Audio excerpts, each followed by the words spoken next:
역사에는 가장 필요한 순간에 가장 위대한 사람을 의심하는 비극들이 있습니다.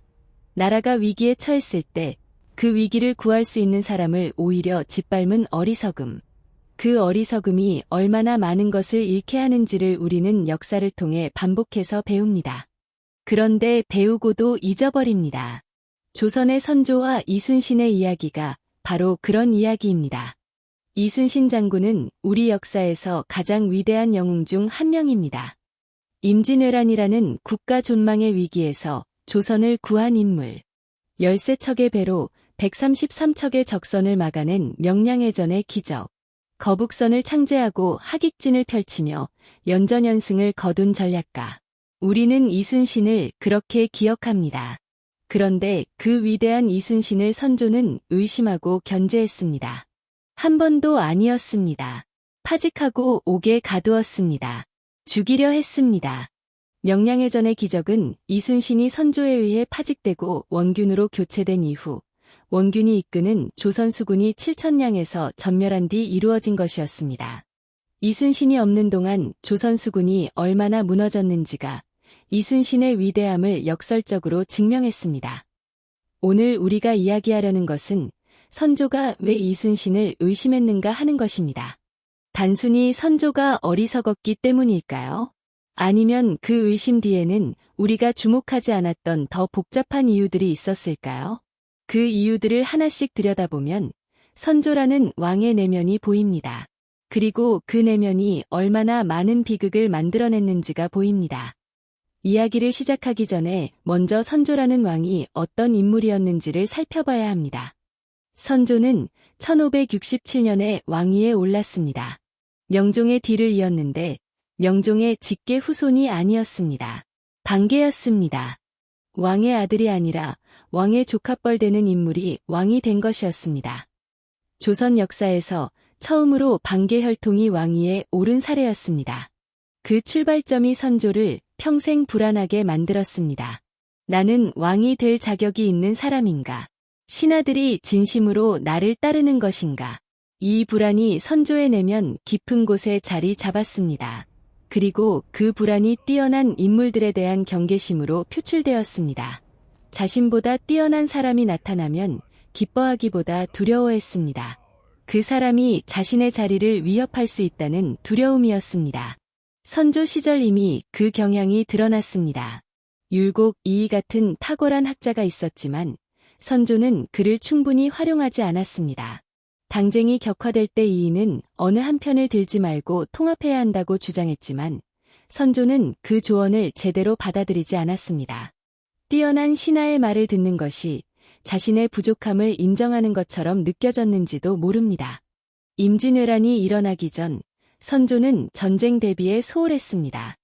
일본에서 전쟁을 준비한다는 첩보가 여러 차례 왔지만 선조는 그것을 심각하게 받아들이지 않았습니다. 통신사들이 엇갈린 보고를 했을 때 선조는 전쟁이 없을 것이라는 편한 보고를 선택했습니다. 불편한 진실을 외면하는 것이 선조의 습성이었습니다. 그렇게 준비 없이 맞이한 임진왜란. 1592년 4월 일본군이 부산에 상륙했습니다. 그리고 불과 20일 만에 선조는 한양을 버리고 도망쳤습니다. 그 도망이 선조에게 지워지지 않는 상처가 되었습니다. 백성들이 궁궐에 불을 질렀습니다. 왕을 향한 분노를 불꽃으로 표현했습니다.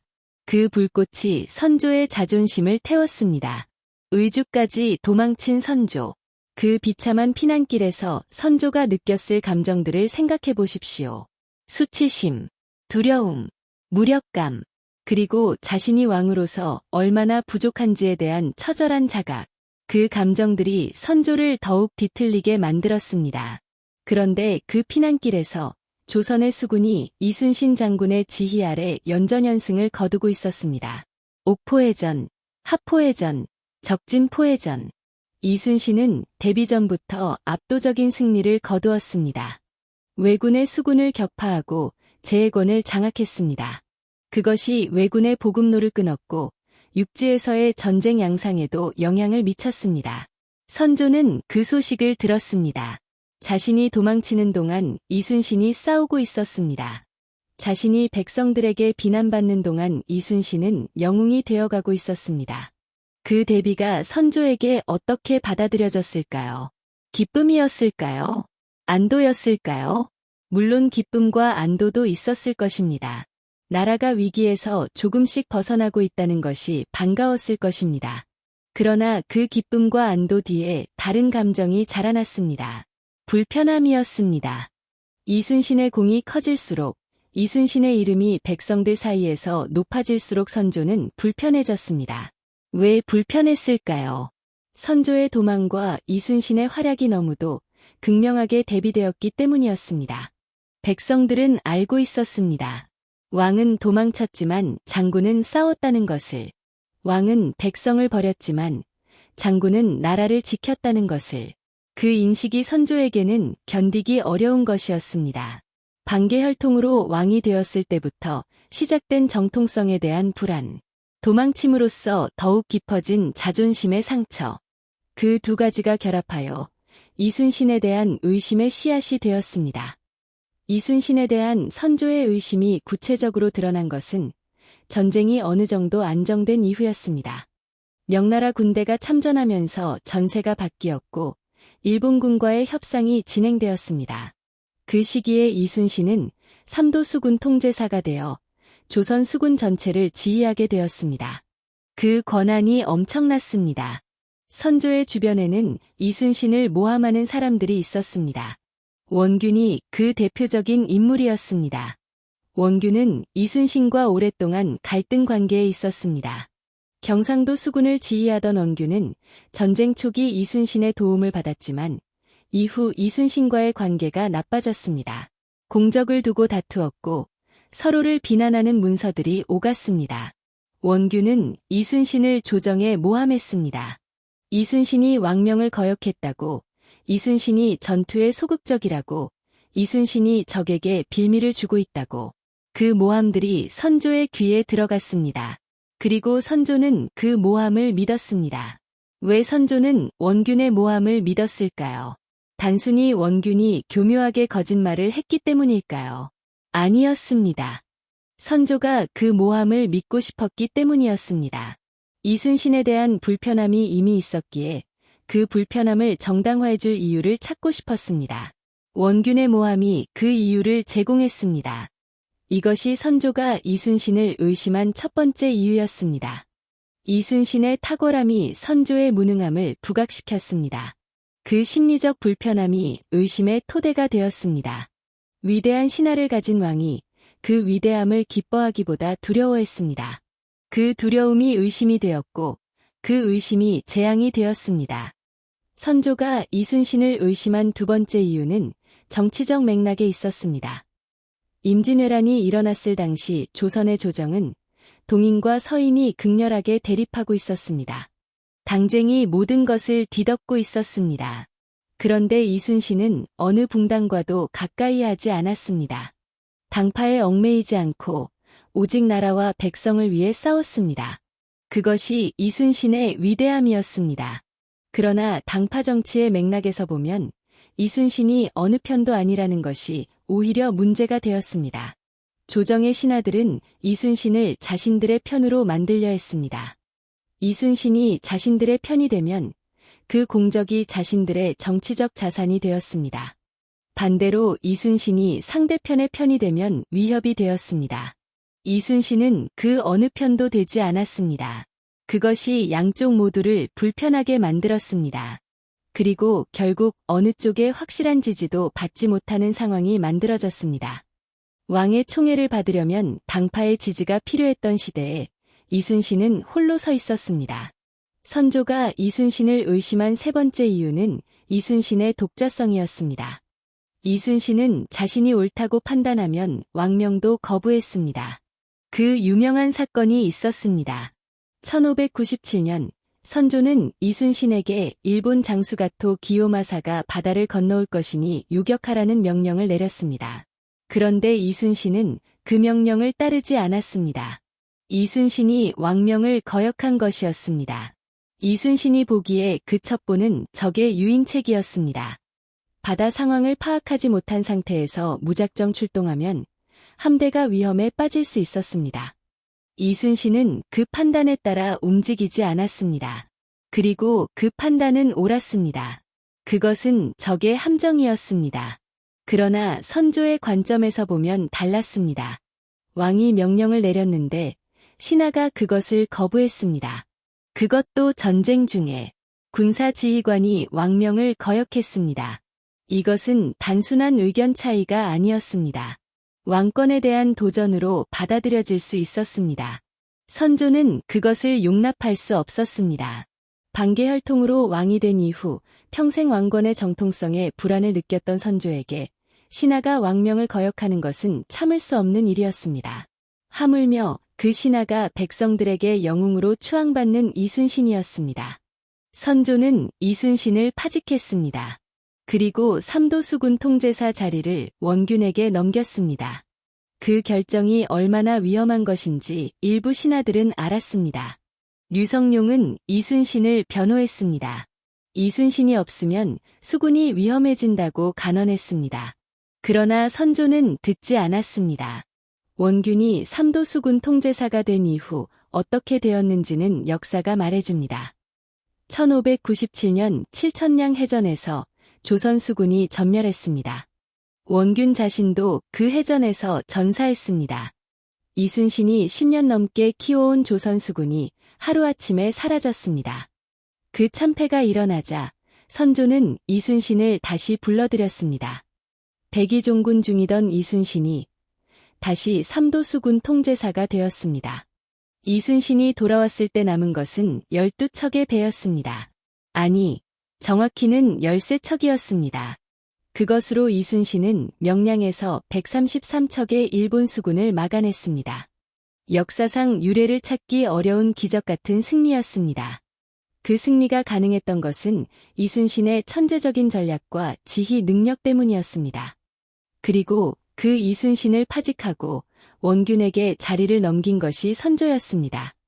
선조가 이순신을 의심한 네 번째 이유는 이순신의 인기 자체였습니다.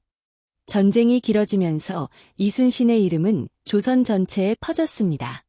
백성들이 이순신을 믿었습니다. 의병들이 이순신과 함께 싸우겠다고 모였습니다. 심지어 명나라 장수들도 이순신의 능력을 높이 평가했습니다. 그 인기가 선조에게는 위협으로 느껴졌습니다. 왕보다 신하의 이름이 더 높다는 것, 백성들이 왕보다 장군을 더 믿는다는 것, 그것이 선조에게는 견딜 수 없는 것이었습니다. 이순신이 반란을 일으킬 마음이 없다는 것을 알면서도 그 가능성이 선조의 머릿속에서 지워지지 않았습니다. 그 강박이 의심이 되고 그 의심이 모함을 믿는 근거가 되었습니다. 이순신이 옥에 갇혔을 때 류성룡이 이순신을 살리기 위해 백방으로 뛰었습니다. 정탁이라는 신하도 이순신을 변호하는 차자를 올렸습니다. 그 노력들이 이순신을 처형 대신 백의종군으로 끝나게 했습니다. 이순신의 목숨이 간신히 지켜진 것이었습니다. 만약 이순신이 그때 처형되었다면 어떻게 되었을까요? 명량해전은 없었을 것입니다. 그리고 임진왜란의 결말도 달라졌을 것입니다. 역사의 가정은 없지만 그 가정이 얼마나 아찔한 것인지는 분명합니다. 이순신이 백의종군 중일 때 어머니가 돌아가셨습니다. 이순신은 어머니의 부고를 전해 듣고 이렇게 기록했습니다. 하늘이 무너지고 땅이 꺼지는 것 같다. 그 절절한 슬픔을 안고 이순신은 계속 걸었습니다. 어머니의 임종도 지키지 못하고 왕에게 의심받고 옥에 갇혔다 나온 몸으로 나라를 위해 다시 전쟁터로 향했습니다. 그 모습이 이순신이라는 인물의 본질을 보여줍니다. 나라가 자신을 어떻게 대우하는지와 상관없이 이순신은 나라를 위해 싸우는 것을 멈추지 않았습니다. 1598년 11월 노량해전에서 이순신은 전사했습니다. 마지막 전투에서 목숨을 잃었습니다. 죽기 전에 이순신이 한 말이 전해집니다. 싸움이 급하다. 나의 죽음을 알리지 마라. 그 말이 이순신의 전부였습니다. 자신의 죽음보다 싸움의 승리가 먼저였습니다. 그 위대한 장군이 전사한 소식을 들었을 때 선조는 어떤 반응이었을까요? 기록에 따르면 선조는 이순신의 전사 소식을 듣고 깊은 슬픔을 표했습니다. 그리고 이순신에게 높은 관직을 추증했습니다. 그러나 그 슬픔과 추증이 얼마나 진심이었는지는 알 수 없습니다. 살아있을 때는 의심하고 파직하고 옥에 가두었다가 죽고 나서야 영웅으로 기리는 것, 그것이 선조가 이순신에게 한 일이었습니다. 전쟁이 끝난 이후 선조는 공신을 책봉했습니다. 그런데 이순신에 대한 대우가 애매했습니다. 이순신을 살린 정탁은 호성 공신에 포함되었지만 이순신 자신은 적절한 공신 책봉을 받지 못했습니다. 죽은 사람에게 관직을 추증했지만 살아있을 때 마땅한 예우를 하지 않았던 것처럼 죽어서도 그 공이 완전히 인정받지 못했습니다. 그 사실이 선조가 이순신에 대해 끝까지 불편함을 느꼈다는 것을 보여줍니다.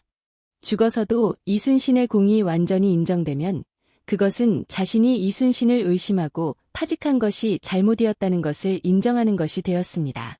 선조는 그것을 끝까지 받아들이지 않았습니다. 선조가 이순신을 의심한 이유를 정리해보면 이렇습니다. 반개혈통으로 왕이 되면서 생긴 정통성의 불안, 임진왜란 때 도망침으로써 깊어진 자존심의 상처, 이순신의 탁월함이 자신의 부족함을 드러낸다는 심리적 불편함, 이순신의 독자적인 판단이 왕권에 도전하는 것으로 보인 것, 이순신의 압도적인 민심이 위협으로 느껴진 것, 그리고 원균을 비롯한 모함 세력의 끊임없는 공작, 이 모든 것이 겹쳐서 선조를 이순신을 의심하는 왕으로 만들었습니다. 이순신의 비극은 개인의 비극이 아니었습니다. 그것은 조선이라는 나라의 비극이었습니다. 위대한 인물을 알아보지 못하고 의심하는 나라, 공을 세운 사람보다 모함하는 사람의 말을 믿는 나라, 왕의 심리적 불안이 나라의 운명을 좌우하는 나라, 그 나라의 민낯이 이순신과 선조의 관계에서 드러났습니다.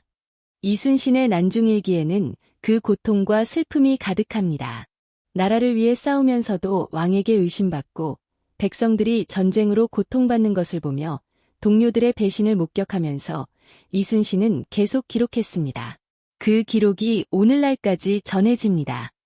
인간 이순신의 가장 솔직한 목소리가 담긴 그 기록에서 우리는 이순신이 얼마나 외로운 싸움을 했는지를 느낍니다. 한날의 일기에 이순신은 이렇게 썼습니다. 이 나라를 위해 무엇을 해야 하는가를 묻지 않는 자들 속에서 나 혼자 무엇을 해야 하는가를 묻는 것이 얼마나 외로운 일인지. 그 외로움이 이순신의 싸움이었습니다. 선조의 의심을 받으면서도 원균의 모함을 견디면서도 나라를 위한 싸움을 멈추지 않은 그 외로운 영웅. 그것이 이순신이었습니다. 현충사에 가면 이순신의 영정이 있습니다. 그 눈빛이 말합니다. 두려움이 아니라 결의가, 분노가 아니라 책임감이, 원망이 아니라 사명이 담긴 눈빛. 그 눈빛 앞에서 우리는 묻게 됩니다. 나라가 나를 의심해도 나는 나라를 위해 싸울 수 있는가? 아무도 알아주지 않아도 옳은 일을 계속할 수 있는가? 이순신은 그 질문에 답을 했습니다. 삶으로, 그리고 죽음으로.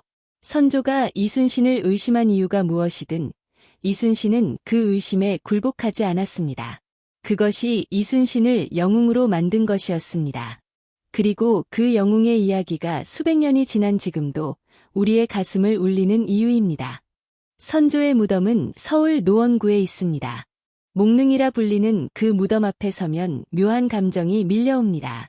위대한 영웅을 의심한 왕, 나라가 위기에 처했을 때 도망친 왕.